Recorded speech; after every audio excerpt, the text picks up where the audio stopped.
escuchar al cliente no funciona, porque a la gente no le gusta el cambio.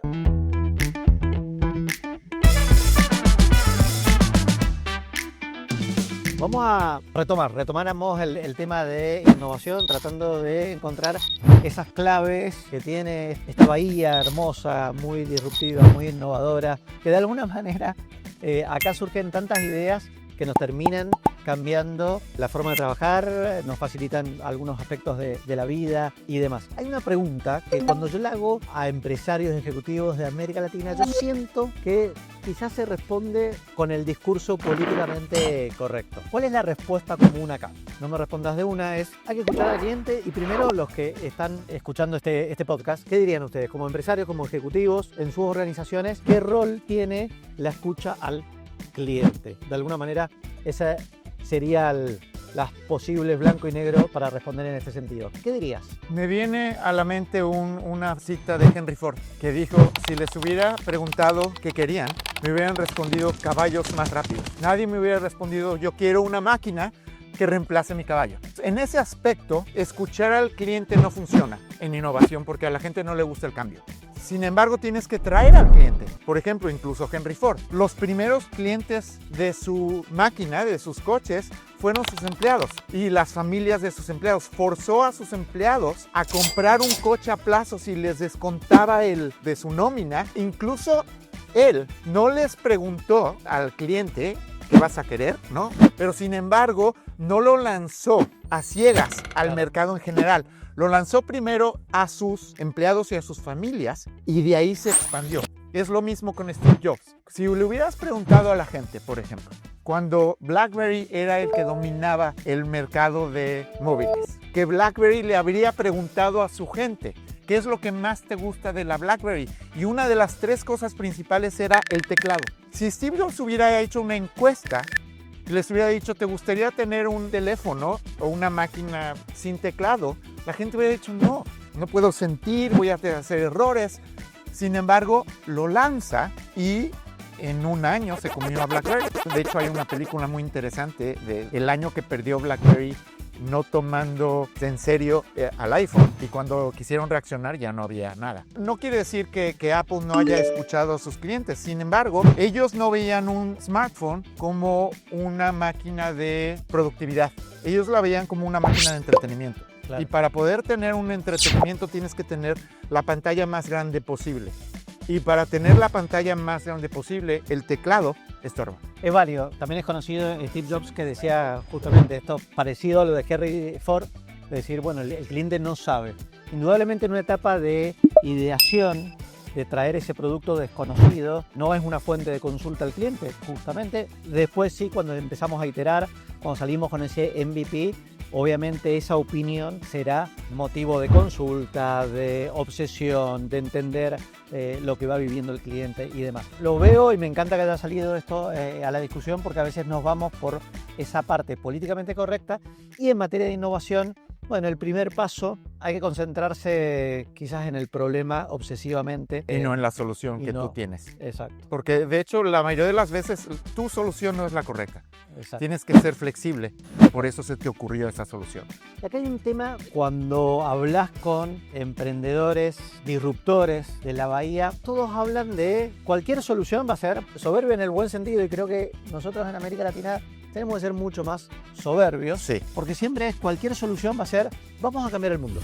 Obviamente en el sector, en el nicho que empiece a trabajar la organización o la startup. Esta soberbia la veo interesante. Y después se produce todo algo que realmente son obsesivos acá, que es cómo se escalan los proyectos. La receta de escalar, justamente para que tu solución empiece a abarcar no tu ciudad, no tu región, trascender las fronteras de tu país, ¿cómo se hace? ¿Cuál es el secreto para escalar? Imagínate que tienes todos los números de tu negocio, ¿no? Ventas, ganancias, porcentaje de penetración de mercado, costos. Esos números, ¿cómo se mueven con el tiempo? ¿Cuál es el número más importante para poder escalar? Es el número de gente que te usa. No son ventas. De hecho, por ejemplo, empresas como Salesforce o empresas como Slack no tenían modelo de cobrar al principio. Era: vamos a agarrar usuarios. Facebook no tuvo anuncios.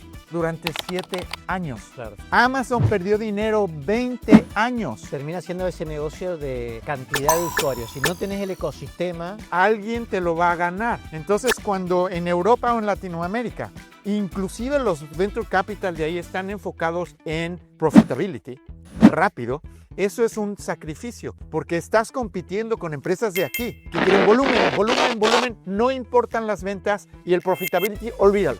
Y una vez que tengamos la mayoría del mercado, en ese momento metemos anuncios, metemos el modelo de negocio, empezamos a cobrar, etc. ok. A ver, muy cerquita de acá, creo que es ya la zona de Mission Bay, está casa matriz de Airbnb. Y había un aspecto interesante que me mencionabas en cuanto a, bueno, el secreto de cómo ellos escalaron.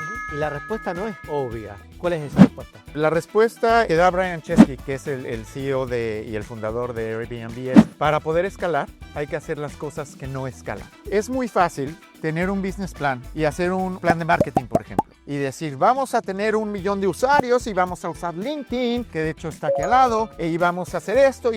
Pero ¿cómo vas de 0 usuarios a 10? ¿Cómo vas a ir de 0 a 100? Y de 100 a 500 y de 500 a 5000. Ese es el momento en que puedes hacer cosas que no escalan. Ese es el momento en que el fundador puede rogarle a sus amigos subirse al sistema. Brian Chesky se sentó 1 a 1 con los primeros 500 usuarios de Airbnb. Fue a sus casas, los entrevistó, platicó con ellos. Ese feeling no lo puedes tener cuando tienes 10 millones de usuarios. Alguien como Brian Chesky no le da tiempo a hablar con más de 3 usuarios al mes, con todo lo que tiene que hacer. Eso no escala. Hay cosas que al principio no escalan que tienes que hacer. Por ejemplo, el perder dinero durante 5 años no escala en 20 años. No puedes perder dinero, tener un modelo de negocio y decir, mira, no sé cómo le vamos a hacer para aprender la máquina de dinero, como lo hizo Facebook, pero vamos a agarrar volumen. Dentro de 5 o 6 años vemos cómo aprendemos la máquina de dinero. Por ejemplo, Facebook, ni siquiera una empresa que abría una página en Facebook pagaba.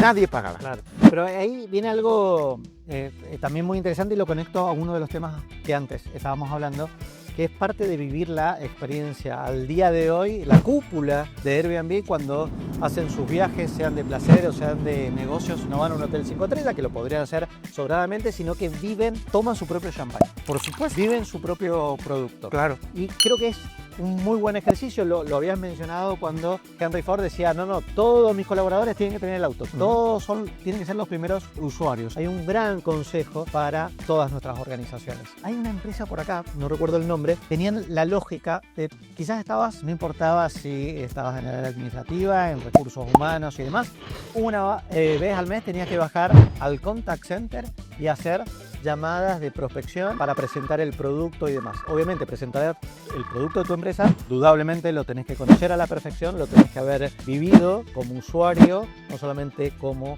arquitecto. Y creo que es un lindo consejo. Entonces esta lógica de hacer cosas que no escalan, también la conecto con el punto anterior. Conocer muy bien nuestro producto, vivirlo, y a veces eso te da esa fuente de nueva germinación, de mejoras, de traer nuevas funcionalidades.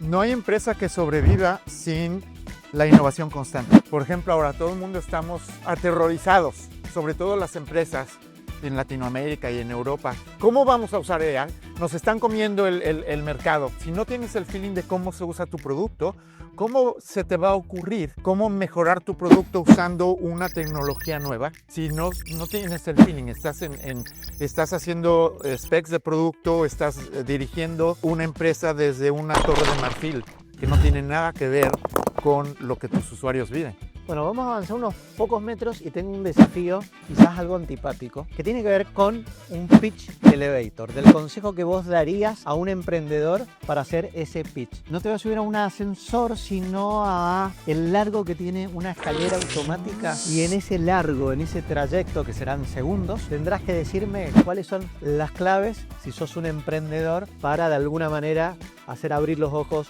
a posibles inversores o quizás en los primeros pasos a capturar el talento que va a formar parte de tu equipo. Así que bueno, vamos a hacer el desafío.